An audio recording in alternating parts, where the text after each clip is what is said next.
Despite being sidelined at the EFF elective conference that took part just a few days ago, Mbuyiseni Ndlozi has taken it upon himself to show a good heart and congratulate the newly appointed EFF CCT.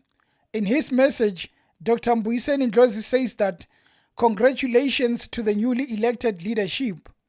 We wish you the strength and wisdom. Remember the duty to always conduct ourselves honestly and honorably in dealing with the EFF and the broader public. May you lead us with dignity. Asina mona, we are not jealous. Asina nzondo, we are not hateful.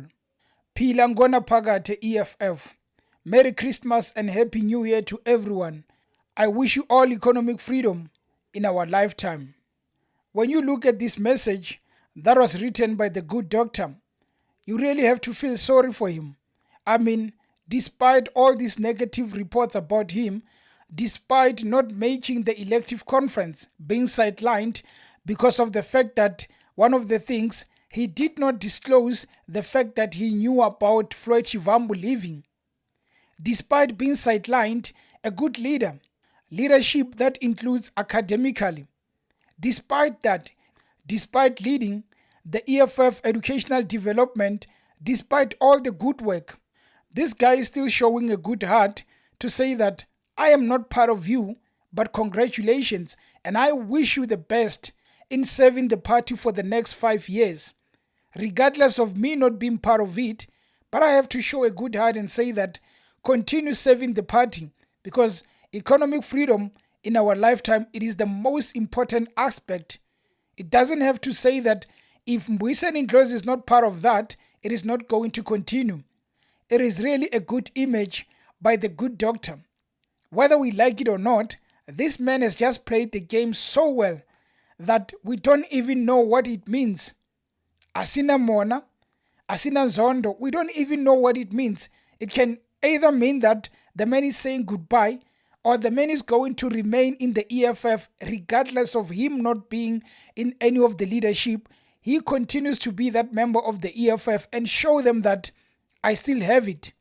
Regardless of the fact that you are putting me aside, I deserve a second chance.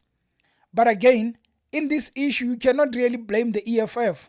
They have identified a problem and came up with a solution to deal with that problem, which is Dr. Ndlozi, by the way. EFF identified him as a problem. They are dealing with him as a problem, and they are dealing with him necessarily. That's how they think, necessarily. And it seems like he deserves that punishment that they are giving to him. And he has taken it with both hands to say that, well, I'm being punished. I think I deserve it. Let me continue being a member of the EFF, and I will continue to respect the EFF. A lot of us cannot do that. Many of us, if we are being sidelined, we are going to stand up immediately and respond. That is why I'm feeling like something is brewing. It's either this guy is indeed the good doctor, or he's going to drop a bombshell on the EFF and hit them where they are not expecting it. Regardless of all those, we still don't know where he stands. The message can be interpreted in many ways, because you are saying all these things you are saying. At the end of the day, we need an answer. What is your response to the treatment that you have received? We all think it is unfair. We all think you could have been given a chance. But what is your response, Mbuyiseni? Is it, "I accept, I will serve as a normal member of the EFF for the next 5 years"? And if that happens, are you still going to be in parliament? Because there are high chances that the man will be removed from parliament. He's not part of the CCT. He's not in the leadership. So what would give him the privilege to be in parliament when there are more deserving leaders in the CCT? By just being removed from the CCT, he must know that his position is under threat. Of course, he doesn't deserve that. He's one of the most deserving leaders in the economic freedom fighters that are in parliament. If they remove him, it is going to be very unfortunate, because not many people in the EFF stand up to his level. He's far above many. But unfortunately, they might remove him because he's not a leader. He's just a normal member of the economic freedom fighters. You are a bigger man, Mbuyiseni Ndlozi. Not many of us would ever do that. Even if it was at a company that I work for, that I need that salary, even if it was that, even if it was my family, I would never accept such a treatment. But him doing this, it means he still believes in the EFF. And the punishment, it seems like it's fitting. Only time will tell. Are you genuinely a member of the EFF that is going to accept and serve under the CCT? Or do you have a golden card in your deck? If you really have that golden card, then we are waiting for the day you take it out. In other news, I am sensing a reunion between Julius Malema and Mbalula, all in the name of getting back at Jacob Zuma. Well, I would like to read this ex-post that was posted by Mbalula, and under him, Julius Malema responded. So Mbalula says, the fallacious claim Zuma is making that elections were rigged and he got more support, we should have seen that in big numbers today at Moses Mabhida. He is actually referring to the fact that the Moses Mabhida Stadium was not at full capacity. While they did come in numbers, but there were other sides that were empty.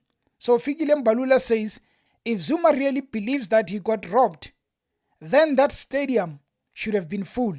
So under him, Julius Malema says, you never disappoint Shem, and has those laughing emojis.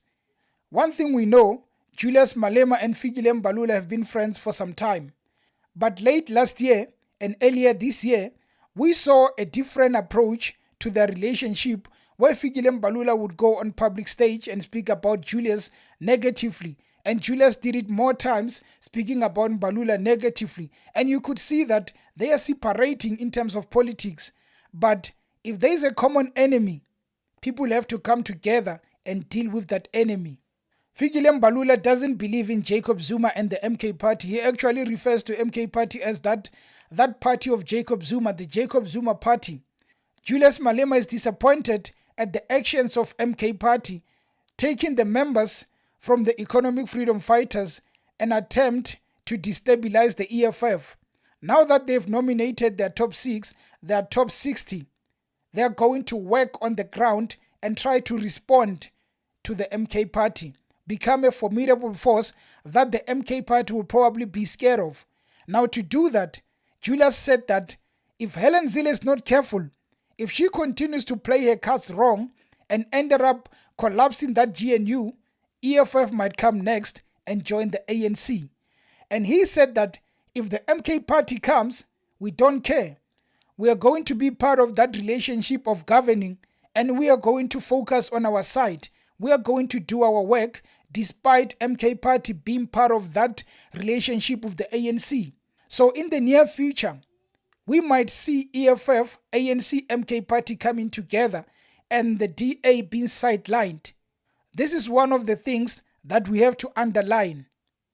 Before 2029, a lot of things are going to change. And the change in tone from the EFF, it is showing that they are opening themselves to working with the ANC. Are we going to see EFF, MK party and the ANC working together? Or is it just going to be Mbalula, Julius Malema working together to destabilize the MK party? However you look at it, at the end of the day, politics are really going to be interesting. The EFF now have chosen themselves. The ANC are working on themselves. The MK party has just celebrated the first year anniversary. Next year, all focus will be tuned on the 2026 local elections. We will be watching, we will be looking. Anyway, guys, thank you for supporting the daily updates all this year, all these years, and I wish you a Merry Christmas and a Happy New Year. Hopefully, you guys stay tuned in the year 2025 and we do this again as we have been doing it for many years. Until then, cheers.